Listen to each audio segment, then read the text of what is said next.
Sebanyak 8 bangunan tempat mesum yang sudah lama beroperasi di Blok PWRI dibongkar paksa oleh petugas Satpol PP dengan menggunakan alat berat. Pembongkaran ini pun nyaris terjadi kericuhan saat warga menghadang alat berat, sehingga pembongkaran pun dialihkan.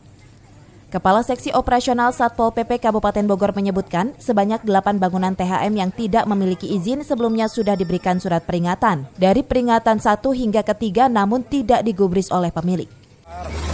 Kadang itu karena itu dari warga. Yang lain sudah 8 titik sudah dibongkar. Ada berapa bangunan apa yang dibongkar? 8. Totalnya 8, Pak? 8. Itu apa aja sih, Pak? Ini tadi bongkar manual, karena begonya terlambat kita bongkarkan biasa sudah. Karena 1 sudah 4.